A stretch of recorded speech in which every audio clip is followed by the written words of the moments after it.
Այսպիսով, ինչպես կարող ենք ճիշտ ուսումնասիրել 5 կտակարանը, որպեսզի Աստծո հայտնությունը հասնի իր նպատակին եւ մենք կարողանանք առավելագույն օգուտ քաղել դրանից։ Դա անելու համար մենք պետք է առաջին հերթին ուսումնասիրենք այն պատմական տեսանկյունից։ Յուրաքանչյուր գիրք գրվել է որոշակի ժամանակահատվածում, որպես կանոն ուղղված է եղել կոնկրետ լսարանի, նույնիսկ ամբողջ ազգի չափ, բայց բավականին կոնկրետ։ 5 կտակարանի գրքերի մեծ մասը նշում է ինչ-որ պատմական իրադարձություն կամ անձ։ Պատմական ֆոնի իմացությունն օգնում է ավելի հստակ տեսնել, թե ով, ում եւ ինչու է ասել որոշակի բառեր։ Բացի այդ, որոշ բառեր, արտահայտություններ, երևույթներ եւ իրադարձություններ կարող են ավելի լավ հասկանալ իրենց մշակութային եւ պատմական արմատների շրջանակում։ Այնպես որ պետք է չանտեսել պատմական կողմից ուսումնասիրությունը, որտեղ այն չափազանց կարևոր է։ Երկրորդ, ցանկացած տեքստ պետք է ուսումնասիրվի իր գրական համատեքստում։ Սա այնքան կարևոր սկզբունք է, որ երբեմն կատակելով ասում են, որ Սուրբ Գիրքը մեկնաբանելու 3 կանոն կա՝ առաջին համատեքստ, երկրորդ համատեքստ եւ երրորդ համատեքստ։ Սա պարզապես շեշտադրում է համատեքստի կարևորությունը։ Ամենամեծ նշանակությունը պետք է տրվի անմիջական համատեքստին, մոտակա համատեքստին, որից որ դու ընթերցում ես այդ պահին։ Այնուհետև նախորդող կամ հաջորդող հատվածներին։ Դա հատկապես կարևոր է, քանի որ այն որոշում է տեքստի բառերի եւ արտահայտությունների նշանակությունը։ Անմիջական համատեքստն ավելի մոտիկից ուսումնասիրելու համար կարող եք ստեղծել տեքստի ուրվագիծ։ Այսինքն բաժանել հատվածները, ենթադրենք 10 համարից բաղկացած հատվածը դուք բաժանեք 1, 2, 3 կամ 4 մասի։ Եվ այդ բաժանումն իր հերթին պետք է արվի ոչ թե պարզապես համարների հաջորդականությամբ, այլ ավարտվող մտքերի հաջորդականությամբ։ Գուցե այդ 10 համարում լինի 3 ամբողջական միտք եւ դուք բաժանեք հատվածը 3 ամբողջական մտքի։ Դրանից հետո պետք է ուշադրություն դարձնել ամբողջ գրքի ավելի լայն համատեքստին։ Ավելի լայն համատեքստը ցույց է տալիս, թե ինչպես է տեքստը տեղավորվում գրքի կառուցվածքում։ Դա օգնում է հասկանալ, թե որտեղից է գալիս հեղինակը եւ ուր է տանում։ Գրքի ենթատեքստը հասկանալու համար օգտակար է գտնել հիմնական թեման կամ թեմաները, եթե կան մի քանիսը, ինչպես նաեւ ուսումնասիրել գրքի կառուցվածքը։ Ովքեր որ մեր YouTube-յան էջում գրանցված են եւ տեսնում են քարոզները, կարծում եմ նկատած կլինեն, որ յուրաքանչյուր քարոզ ունի մեկ միտք, մեկ հիմնական եւ գլխավոր միտք, եւ այն վերցված է տվյալ հատվածի ուսումնասիրությունից։ Իսկ եթե հատվածը ենթադրենք բաղկացած է 10 կամ 15 համարից կամ 5 համարից, այդ 5 համարներն իրենց հերթին եւ ուսումնասիրված է պատմական տեսանկյունից եւ գրական համատեքստն է հաշվի առած, եւ հատվածը բաժանված է մտքերի, եւ այդ մտքերը, ամբողջական մտքերը, եթե լինում են 2-ը կամ 3-ը, ուրեմն մեր քարոզներն ունենում են 2 կամ 3 կետ։ Այսպիսով այդ 2-3 մտքերը իրար հետ ցույց են տալիս մեկ հավիտենական եւ անփոփոխ ճշմարտություն, որը որ քարոզվում է եւ որի լույսի ներքո բացատրվում է յուրաքանչյուր համար ըստ հաջորդականության։ Հաջորդ քայլը ողջ 5 կտակարանի համատեքստին նայելն է։ 5 կտակարանը գրվել է եբրայերենով եւ օգտակար է ուսումնասիրել որոշակի բառի կամ հասկացության օգտագործումը այլ տեղերում եւ այլ հեղինակների կողմից։ 5 կտակարանի առանձին գրքեր, գլուխներ կամ նույնիսկ հատվածներ ուսումնասիրելիս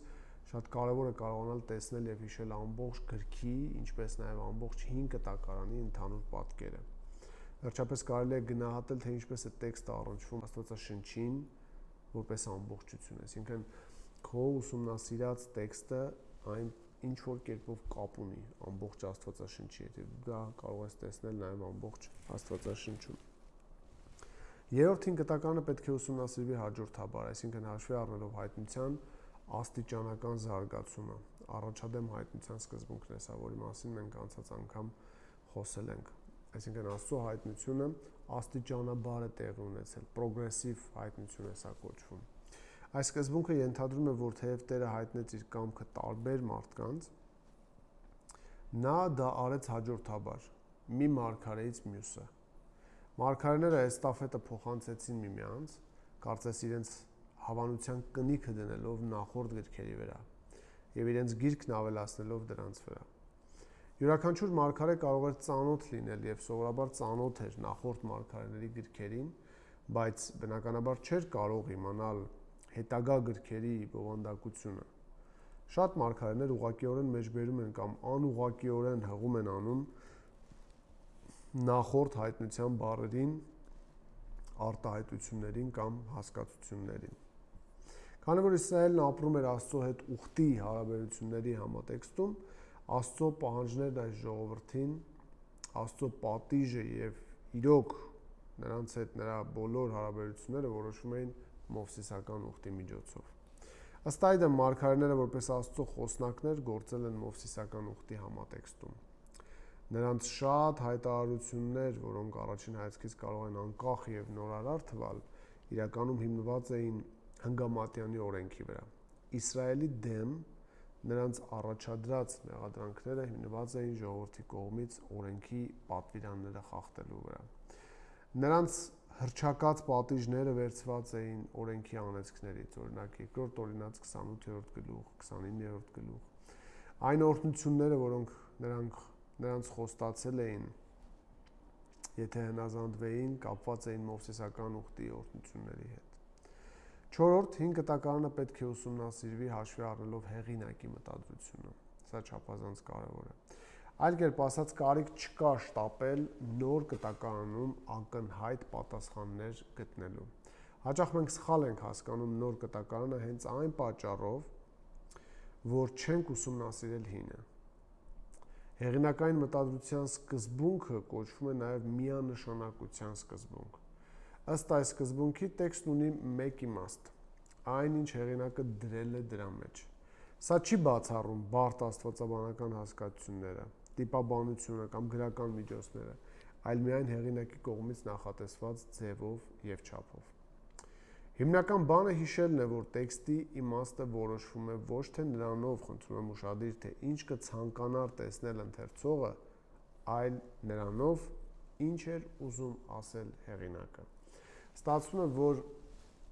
մենք պետք է հիշենք, որ տեքստերն ունեն մեկ իմաստ, հատվածներն ունեն մեկ իմաստ, եւ մեր գործն է այնպես ուսումնասիրել, որ տեսնել, թե հեղինակն ինչ էր ուզում փոխանցել մեզ, եւ ոչ թե ուսումնասիրենք կանխակալ պատկերացումներ ունենալով եւ տեքստին ստիպենք, որպեսզի պաշտպանի մեր միտքը։ Սովորաբար այդպիսի քարոզներ հնչում են եւ դուք կարող եք խուսափել նման քարոզիչներից եւ քարոզներից, ովքեր որ իրենք ունեն մի միտք եւ փնտրում են Աստվածաշնչից մի քանի համարներ եւ դրանով փորձում են հեղինակություն տալ իրենց տեսակետին եւ ներկայացնել իբրև Աստծո կամք։ Սա հեղինակի մտադրության ոտնահարում է, որից պետք է հեռու մնալ եւ հիշել։ Հիշեք, ընթերցողին օգնելու համար առաջին քայլերն անել հին կտակարանի ուսումնասիրության մեջ, հաշվի առնելով վերը նշված սկզբունքները։ Հին կտակարանի յուրաքանչյուր գրքի համար այն տեղեկատվություն է տալիս հեղինակի, թվագրման, պատմական համատեքստի, գրական կառուցվածքի եւ գրքի հիմնական թեմայի մասին։ 5-րդ կետ. օգտակար տեղեկություններ հին կտակարանի մասին։ Գրքերի քանակը։ Աստվածաշնչի մեր հրատարակություններում հին կտակարանը բաղկացած է 39 կանոնական գրքերից, ծննդոցից մինչև Մաղաքիա։ Դրանք դասավորված չեն ժամանակագրական կարգով, բայց խմբավորված են թեմատիկորեն։ Նախ կա Մովսեսի օրենք, օրենքի 5 գիրք, ծննդոցից մինչև 2-րդ օրինաց, որին հաջորդում են պատմական 12 գրքեր, Հեսուից մինչև Եսթեր,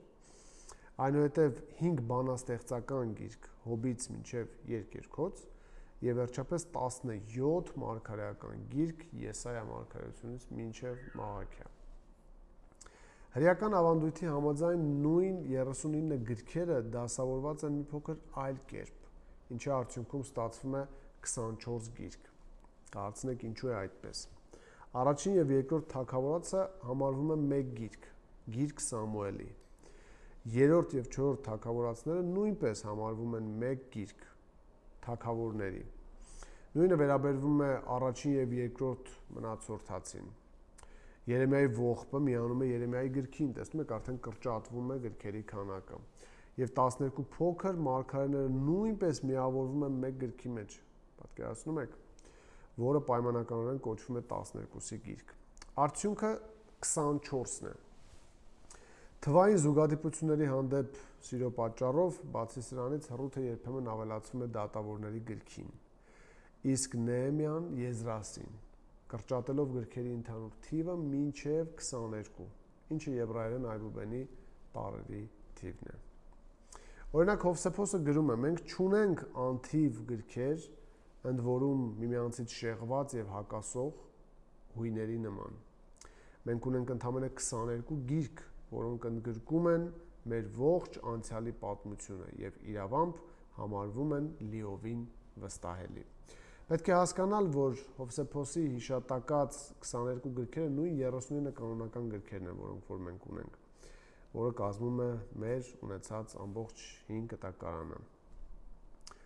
Պարզապես արդեն խտացման կամ մեկացման գործընթացը դուք պատկերացրեցիք։ Իսկ դուք գիտեք, որ 5 կտակարան անվանումը դա ամենահարմարը չէ։ Կան այլ անվանումներ։ Հրեաներն իրենց սուրբ գրքերն անվանում են գիրք, սուրբ գիրք կամ օրենք եւ մարգարեներ։ Հուդայականության մեկ այլ ավանդական տերմին է Թանախը, որը եբրայերեն բառերի առաջին տառերի հապավումն է, կամ Թորա, օրենք,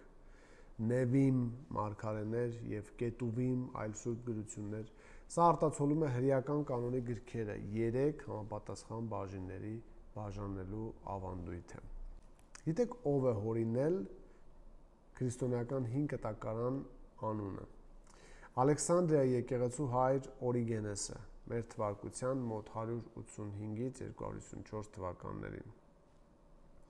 որը բխում էր Երեմիա մարգարեի նորուխտ խոստումից, ինչպես նաև 2 Կորինթացիս 3 գլուխ 14-րդ համարից եւ Եբրայեցիս 8 գլուխ 13-րդ հատվածներում հին ուխտի հիշատակումից։ Սակայն այս բոլոր դեպքերում խոսքը ոչ թե աստվածաշնչյան գրքերի ժողովածուի մասին է, այլ ուխտի որպես այդպիսին, այսինքն Աստծո համաձայնության մասին ժողովրդի հետ։ Հին ուխտը կոչվում է Մովսիսական ուխտ, որը նաև հայտնի է որպես առաջին կամ նախկին ուխտ, Եբրայեցիս 8:13, իսկ նոր ուխտը կոչվում է Քրիստոսի ուխտ։ Իսկապես հին ուխտը փոխարինեց Մովսիսական ուխտին որպես իր ժողովրդի հետ Աստծո հարաբերությունների կարգավորում։ Այս առումով Մովսիսական ուխտը հին է, ճակերտավոր, այսինքն հին կամ հնացած համեմատած նորի հետ, որը փոխարինել է նրան։ Այնուամենայնիվ Սուրբ Գիրքը ոչ մի տեղ չի անվանում Աստվածաշնչի առաջին 39 գրքերը հին կամ հնացած։ Միայն այն փաստը, որ այս անունը հաստատվել եւ ամրագրվել է եկեղեցում դարերով, ստիպում է մեզ շարունակել Աստվածաշնչյան հայտնության մեծ մասը կոչել հին կտակարան։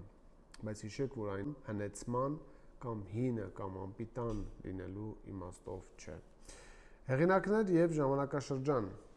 Թեև ամբողջ Աստվածաշնչի հետևում կա մեկ աստվածային հեղինակ, Սուրբ Հոգին, Աստված մարդկանց օգտագործեց որպես իր հայտնության մարգարեական միջնորդներ։ Ինչպես Պետրոս Առաքյալն է սովորեցնում, 5 կտակարանն ունի ավելի քան 30 երկրային հեղինակներ կամ համահեղինակներ։ Անհնար է ճշգրիտ թիվ տալ, քանի որ մենք չգիտենք թագավորների եւ սաղմոսների գրքերի հեղինակների թիվը, բայց դրա մասին Ալեքսեյ Պրոկոպենկոյի գրքում կա, որին մենք հետագայում կանրադառնանք 14 եւ 16-րդ գլուխներում։ 5 կտակարանի հեղինակներից էին թագավորներ՝ Դավիթը, Սողոմոնը, իշխաններ Սոփոնյան, պետական այրեր՝ Դանիելը, Նեհեմիան, ժողովրդի առաջնորդներ՝ Մովսեսը, Հեսուն, դատավորներ՝ Սամուելը, դպիրներ՝ Եզրասը, հողագործներ՝ Ամոսը, ղևտացիներ, որոշ սաղմոսների հեղինակներ, ինչպես նաև շատ մարդիկ, որոնց զբաղմունքի եւ սոցիալական կարգավիճակի մասին ոչինչ հայտնի չէ։ Սակայն նրանք բոլորը մարգարեներ էին, այսինքն մարդիկ, որոնց միջոցով Աստված խոսեց։ Ահա թե ինչու ամբողջ Աստվածաշունչը կոչվում է մարգարեության խոսք։ 2 Պետրոս 1:19 համար։ Լեզուների մասին օգտակար տեղեկություններ։ Բնօրինակ 5 կտակարանը պարունակում է 2 լեզու։ Դրա մեծ մասը գրված է եբրայերենով, ավելի ճիշտ այն լեզվով, որը սովորաբար կոչվում է եբրայերեն։ Սակայն Թանախի բոլոր 3 բաժիններում հանդիպում է նաև արամերենը, եբրայերենին առնչվող լեզու է։ Արամերենը ներկայացված է օրենքում 1 արտահայտությամբ, մարգարեների 1 հատվածով եւ 3-րդ բաժնում այլ գրություններ մի քանի գլուխներով։ Օրենքում արամերենով գրված է 1 արտահայտություն՝ Զեգար Զագադութա, Ծննդոց 31-րդ գլուխ 47-րդ համարում է։ Օրենքում արամերենով գրված է ընդամենը 1 արտահայտություն։ Ծննդոց 31-րդ գլուխ 47-րդ համար։ Լաբանն այս անունը տվեց բլուրին, որի վրա նա եւ Հակոբը խաղաղության պայմանագիր կնքեցին։ Հակոբն այն անվանել է Գալաադ, եբրայերեն Գել-Էդ։ Երկու տերմիններն էլ նշանակում են նույն վկայության բլուրը, սակայն Լաբանը անունը տվել է արամերենով, որն այդ ժամանակ գերիշխող էր հյուսիսային Միջագետքում։ Իսկ Հակոբն այն տվել է այն շրջանի բարբառով, որտեղ ապրում էր Աբրահամի ընտանիքը, որը հետագայում վերածվեց դասական եբրայերենի։ Մարգարեները արամերենով 1 համար են գրել Երեմիա 10-րդ գլուխ 11-րդ համար։ Իր հայրենակիցներին նախապատրաստելով Բաբելոն վերաբնակեցմանը, Երեմիան նրանց սովորեցրեց արամերեն 1 արտահայտություն. այն աստվածները, ովքեր չեն ստեղծել երկինքն ու երկիրը, կվերանան երկրից եւ երկնքի տակից։ Այսինքն բաբելոնյան գերության շրջանում միջազգային հաղորդակցության լեզուն արամերենն էր եւ զինված այս արտահայտությամբ կարող էին իսրայելացիները դիմակայել այդ բաբելոնյան հեթանոսությանը եւ միևնույն ժամանակ նաեւ զինված այդ արտահայտությամբ նրանց փոխանցել Աստծո ով լինելու մասին։ Արամերենի ամենամեծ հատվածները հանդիպում են Կետուվին բաժնում, աքսորական եւ հետաքսորական շրջանի գրքերում։ Մասնավորապես Դանիել մարգարեի գրքի մի մասը, սա շատ հետաքրքիր տեղեկություն է, 2-րդ գլուխ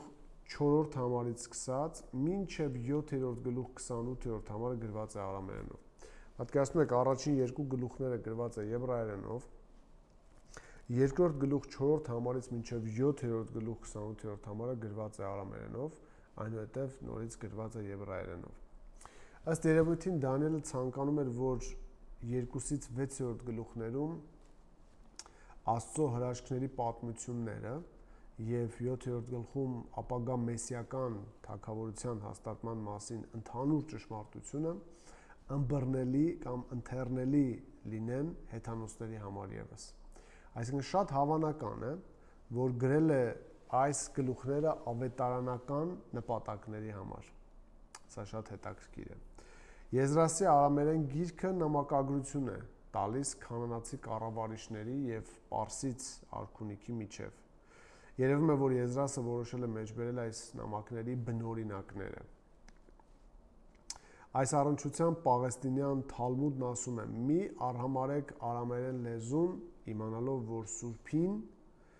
թող օրհնյալ լինի նրա անունը, հաճելի եղավ հարգել իրեն օրենքում, մարգարեներում եւ գրություններում»։ Ձեռագրերի մասին տեղեկություններ։ 5 կտակարանի տեքստերը գոյատևել են մինչ օրս շնորհիվ դպիրների տքնաջան աշխատանքի, որոնք ձեռքով պատճենում էին հին ձեռագրերի տեքստերը, որոնք սկսում էին քայքայվել նոր նյութերի, պապիրուսի կամ մագաղաթի վրա։ Բոլոր ժամանակներում սուրբ գրքերի վերաշարադրմանը լրջորեն էին վերաբերվում, եւ դա ամենից հաճախ արվում էր իրենց ոլորտի մասնագետների կողմից։ Մարդիկ, ովքեր իրենց նվիրում էին ամբողջությամբ սուրբ գիրքն ուսումնասիրելուն, անգիր անելուն, ուշադիր պատճենում էին եւ կրկնակի ստուգում էին։ 5 կտակարանի գրքերի տեքստի բովանդակության մասին մենք գիտենք եբրայերեն ձեռագրերի, Սամարական Հնգամատյանի, ինչպես նաև վաղ թարգմանությունների շնորհիվ։ Երկար ժամանակ մասորեթական ձեռագրերը համարվում էին ամենահին հրեական ձեռագրերը։ Ինչպես անել, որ այդ տեքստերը ավելի երկար պահպանվեն, ավելի հուսալի պայմաններում լինեն։ Եվ երկար ժամանակ մասորեթական ձեռագրերը համարվում էին ամենահին հրեական ձեռագրերը։ Մասորետները հրեա գիտնականներ էին, ովքեր ոչ միայն վերաշարադրել են հին աստվածաշնչյան ձեռագրերը, այլև մշակել են տեքստի առավել հուսալի պահպանման մի համակարգ։ Մասնավորապես նրանք մշակեցին ձայնավորների նշագրման համակարգ, եբրայերենում ձայնավորների նշագրման համակարգ։ Նրանցից առաջ եբրայերեն տեքստը գրվում էր միայն բաղաձայներով, կարծեմ թե լսած կլինեք այս մասին։ Ինչպես ի դեպ ժամանակակից եբրայերենում նույնպես բաղաձայներով է միայն։ Ինչպես նաև ձեռագրերի լուսանցքներում հսկայական թվով նշումներ, որոնք ցույց էին տալիս որոշակի բառերի ուղղագրության, բնութագրական առանձնահատկությունները։ Ձեռագրերի լուսանցքներում հսկայական թվով նշումներ էր արվում, եւ այդ նշումները ցույց էին տալիս որոշակի բառերի ուղղագրություն, բնութագրական առանձնահատկություններ, եւ այդ ամենը արվում էր պահպանման նպատակով, եւ նաև նրանք մշակեցին ձայնավորների այդ նշագրման համակարգը, այսինքն նրանցից առաջ եբրայերեն տեքստը գրվում էր միայն բաղաձայներով։ Մասորեթական շրջանը, այս հրեա գիտնականների շրջանը, տևել է մոտավորապես 6-ից 11-րդ դարեր մեր թվարկության, իսկ մասորեթական ամենանշանակալի ձեռագրերը, որոնք պահպանվել են մինչ օրս, վերաբերվում են 9-ից 11-րդ դարերին, որոնցից հարկ է նշել Հալեպի 925-ի կանոնագիրքը, 1008-ի Լենինգրադի կանոնագիրքը եւ 897-ի վաղ եւ ուշ մարգարեների Կահիրեի կանոնագիրքը։ Սա մասորեթական շրջանի ամենանշանակալի ձեռագրերից են։ Մասորեթական ձեռագրերի հիման վրա, որոնք այդ դարերի ընթացքում գրվել են, հետագա դարերում պատրաստվել են մեծ թվով օրինակներ, որոնք տարածվել են Եվրոպայի եւ Մերձավոր Արևելքի հրեական համայնքներում։ Այսինքն այդ կրկնօրինակված ձեռագրերը բավականին շատ են եւ դրանք տարածվել են եւ Եվրոպայի եւ Մերձավոր Արևելքի հրեական, կոնկրետ հրեական համայնքներում։ Սրանք այսպես կոչված միջնադարյան հրեական ձեռագրերն են։ Տպագրության գյուտից հետո, այս ամենը երբ տարածվել է, տպագրության գյուտից հետո միջնադարյան ձեռագրերի ժողովածուի այդ հիման վրա արդեն կազմվել են եւ տպագրվել են դրանք տպարաններում։ Առաջին եւ երկրորդ ռաբինական աստվածաշնչերն են Բոմբերգը Վենետիկում, առաջինն է, եւ երկրորդը ռաբինական աստվածաշունչը 1524-ից 1525 թվականներին տպագրված։ Երկրորդ ռաբինական աստվածաշունչը, որը խմբագրվել է հարգված հրեա գիտնական Յակոբ բեն Հայիմի կողմից, դարձավ հուդայականության ստանդարտ տեքստը, այսինքն հուդայականությունը ունի ստանդարտ տեքստ, որը երկրորդ ռաբինական աստվածաշունչն է, որը խմբագրվել է իրենց կողմից հարգված հրեա գիտնական Յակոբ բեն Հայիմի կողմից։ Եվ ունենք երկրորդը, որ ժամանակակից գիտության մեջ համարվում է 5 տականի ստանդարտ տեքստ, հրատարակվել է Շտուտգարտի եբրայերեն աստվածաշունչը։ Պատկերացնում եք 1947 թվականին առանց չափազանցության ճակատագրական հայտնագործություն է արվել։ Կումրան բնակավայրի շրջակայքում Երիքովից 15 կիլոմետր դեպի հարավ Մեռյալ ծովի մոտ հայտնաբերվել են աստվածաշնչյան մատյաններ, որոնք մեկ գիշերվա ընթացքում հետ են մղել 5 տակարանի ամենավաղ հայտնի ձեռագրերի տարիքը 1000 տարի առաջ։ Կումրան բնակավայրի շրջակայքում, որը Երիքովից 15 կիլոմետր դեպի Մեռյալ ծովի ուղղությամբ է գտնվում, հայտնաբերվել է աստվածաշնչյան մատյաններ, որոնք մեկ գիշերվա ընթացքում հետ են մղել 5 տակարանի ամենավաղ հայտնի ձեռագրերի տարիքը 1000 տարի առաջ։ Հաջորդ 10 տարիների ընթացքում Կումրանի շրջակայքում հայտնաբերվեցին մոտ 980 տարբեր ձեռագրեր, բեկորներ, որոնցից մոտ 400-ը աստվածաշնչյան կանոնական գրքերի բեկորներ էին։ Դուք պատկերացնում եք, այսքան կրկնօրինակների եւ բացահայտումների մեջ պետք էր զտել եւ տեսնել դրանց համապատասխանությունը մեկը մյուսին։ Թեև ձեռագրերի մեծ մասը բնական քայքայման պատճառով ներկայացված է միայն փոքր հատվածներով, որոշ մագաղաթներ պարունակում էին տեքստի զգալի ծավալներ։ Երբեմն նույնիսկ մի ամբողջ գիրք, օրինակ Եսայայի այսպես կոչված մեծ մագաղաթը։ Ձեռագրերի մեծ մասը թվագրվում էր 3-րդ դարով, մեր թվարկությունից առաջ առաջին դար, մեր թվարկություն, Կումրանի ձեռագրերի տեքստի համեմատությունը մասորեթական եւ միջնադարյան ձեռագրերի հետ ցույց է տալիս, որ 2000 տարի առաջ հեռավոր ձեռագրերի դարաշրջանում աստվածաշնչյան տեքստը ըստ էության նույնն էր։ Խնդրում եմ ուշադիր, Կումրանի ձեռագրերի տեքստը համեմատվել է մասորեթական տեքստերի, միջնադարյան ձեռագրերի հետ, եւ այդ համեմատությունը ցույց է տվել, որ 2000 տարի առաջ հեռավոր ձեռագրերի դարաշրջանում աստվածաշնչյան տեքստը ըստ էության նույնն էր։ Նույնն էր ինչ հիմա։ Բնականաբար մի շարք աննշան պատճենահանման սխալներով եւ ուղղագրական որոշ առանձնահատկություններով, այսպես կոչված Քումրանի պրակտիկա։ Տեքստի բովանդակությունը մնաց անփոփոխ, ինչը հերքում է, որ շատերն ասում են, որ տեքստը միտումնավոր աղավաղման է ենթարկել, այդ պարապ տեսությունները հերքվում են սրա միջոցով։ Բացի եբրայերեն ձեռագրերից, սամարացիների հնգամատյան գոյություն ունի, որը վկայում է Սուրբ գրքի առաջին 5 գրքերի տեքստի մասին։ Սամարացիները ասորեստանցիների գաղթից հետո Սամարիայի բնակիչների ժառանգներն են։ Ասորիները ոչ միայն գերության են վերցրել Իսրայելի հյուսիսային ցեղերին, այլև այս տարածքում բնակեցրել են այլ ժողովուրդների, որոնք հավանաբար խառնվել են այնտեղ մնացած իսրայելացիներին։ Բաբելոնի գերությունից վերադարձած հրեաները սամարացիներին թույլ չտվեցին մասնակցել Աստծո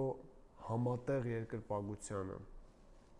Կարդում ենք Եզրասի գրքում 4-րդ գլուխ 2-3 համարներում։ Ի պատասխան սրան սամարացիները Գերիզիմ լեռան վրա կառուցեցին իրենց սրբավայրը, իսկ Հնգամատյանի իրենց տարբերակում, որը սամարացիների միակ սուրբ գիրքն էր, 19 դեպքում ուղումներ են արվել, որպեսզի Սյուքեմը հռչակվի սուրբ քաղաք։ Երկրորդ Օրինաց 11-րդ գլուխ 30-րդ համար։ Ելից 20-րդ գլուխ 17-րդ համարում ավելացվում է Գերիզիմ լեռան վրա սրբավայր կառուցելու հրամանը։ Հակառակ դեպքում սամարական Հնգամատյանի տեքստը գրեթե բառ առ բառ համընկնում է եբրայերեն ձեռագրերի հետ։ Բացառությամբ, ինչպես միշտ, ուղղագրական առանձնահատկությունների եւ աննշան անհամապատասխանությունների, որոնք բնականաբար առաջանում են ընդօրինակողների աշխատանքի արդյունքում, բայց իմաստային եւ բովանդակային անհամապատասխանություններ գոյություն չունեն։ Վերջապես 5 կտակարանի տեքստի մասին վկայում են վաղ թարգմանությունները։ Դրանցից պետք է նշել 5 կտակարանի գրքերի հունարեն թարգմանությունը 3-ից 2-րդ դարերում մեր թվարկությունից առաջ, Թարգումսի թարգմանությունները արամերեն թվագրված 2-րդ դարով, մեր թվարկությունից առաջ 3-րդ դար, մեր թվարկությունից առաջ թարգմանությունը սիրիերեն առաջին 2-րդ դարերում, Վուլգատայի թարգմանությունը լատիներեն, որն ավարտվել է Ջերոմի կողմից մեր թվարկության 405 թվականին։ Կանոնի մասին, մի քանի տեղեկություն կանոնի մասին։ Կանոնը գրքերի ցանկ է, որոնք ճանաչվել են եկեղեցու կողմից որպես աստվածային հայտնություն փոխանցող փաստաթղթեր։ Բայց կարելի է ասել, որ մինչև 4-րդ դարը եկեղեցին որպես գիրք չէր առանձնացնում հատուկ որպես սուրբ գիրք։ Կարող ենք ասել, որ հավատացյալները, ասենք Եսայա մարգարեի գրքին վերաբերվել են այնպես, ինչպես Հոմերոսի Իլիականին։ Իհարկե ոչ։ Ոչ մի խորհուրդ չէր կարող փոխել կանոնի մեջ ներառված գրքերի ներքին որակը։ Եկեղեցին ժամանակի ոչ մի կետում չի որոշել, թե որ գրքերն այսուհետ կդառնան ներշնչված եւ որոնք ոչ։ Այլ միայն, խնդրում եմ ուշադիր, եկեղեցին ճանաչեց այն գրքերը, որոնք արդեն ունեին ներշնչման որակ։ Գիրքը չէր կարող ներշնչված լինել այն պահին, երբ այն ճանաչվեց կանոնական։ Այն կամ կարող էր ներշնչված լինել գրվելու պահին, կամ չէր կարող այդպես լինել։ Սա նշանակում է, որ գիրքը որպես կանոնական ճանաչելը չփոխեց դրա ներքին որակը, ինչպես որ այն Աստծո խոսքն էր, այնպես էլ այն մնաց Աստծո խոսք։ Հենց Սա հենց այն գործընթացն էր ճանաչելու, թե որ գրքերն են իսկապես մարգարեական խոսքը։ Գրքերի ներշնչված ճանաչելը կապված էր դրանց հեղինակության հետ։ Եթե գիրքը գրված էր որպես ճշմարիտ մարգարե ճանաչված մարդու կողմից, ապա այն համարվում էր մարգարեական, այսինքն ներշնչված Աստծուց։ Ամեն անգամ, երբ հայտնվում էր Աստծո իսկական մարգարեի նոր գիրքը, այն անմիջապես ավելանում էր կանոնին։ Դա կարելի է ցույց տալ Մովսեսի օրենքի օրինակով։ Հենց որ Մովսեսը գնաց Տիրոջ մոտ, Աստված անմիջապես հրահանգում է Հեսուին նրանից աջ կամ ձախ չշեղվել։ Հեսու 1:7 համար։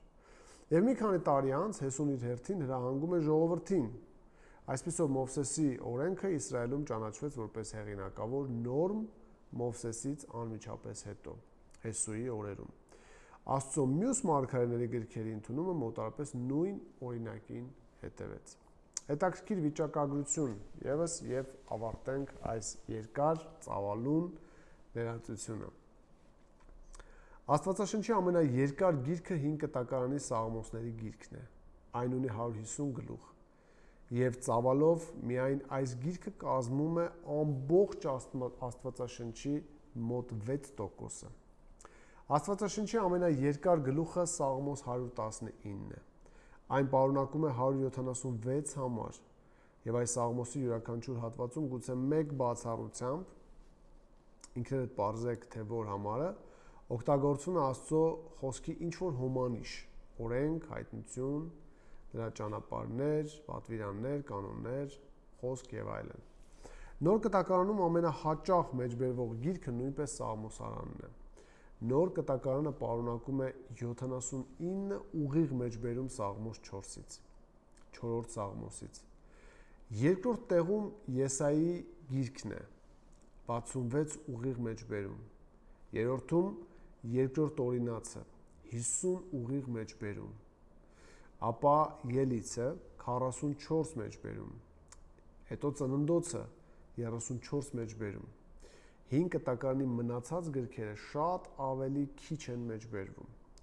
սակայն անուղղակի հղումների ու ակնարկների թիվը շատ անգամ գերազանցում է ուղիղ մեջբերումների թվին։ Ահա մենք ավարտեցինք 5 կտակարանի ներածությունը, մի քանի մասից բաղկացած, մենք տեսանք հետաքրքիր վիճակագրություն, տեսանք կանոնը Աստվածաշնչի, տեսանք ձեռագրերի մասին տեղեկություն, լեզուների մասին տեղեկություն, հեղինակների եւ ժամանակաշրջանի մասին տեղեկություն, գրքերի քանակի վերաբերյալ տեղեկություն։ Այս ամբողջը օգտակար տեղեկություններ էին 5 կտակարանի մասին։ Շնորհակալ եմ ձեր ուշադրության համար, հույս ունեմ, որ դուք այս բարդ ընթացքը կարողացաք անցնել եւ այս ներածությունից հետո մենք պետք է սկսենք 5 կտակարանյան գրքերի ուսումնասիրությունը։ Եվ առաջին գիրքը, որ պետք է սկսենք ուսումնասիրել, Հոբ գիրքն է։ Այստեղից կարելի է սկսել ստուգել մեր 5 կտակարանյան գիտելիքները, թե ինչու չենք սկսում Ծննդոցից, այլ Հոբից։ Մնաք խաղաղությամբ։ Մինչ նոր հանդիպում։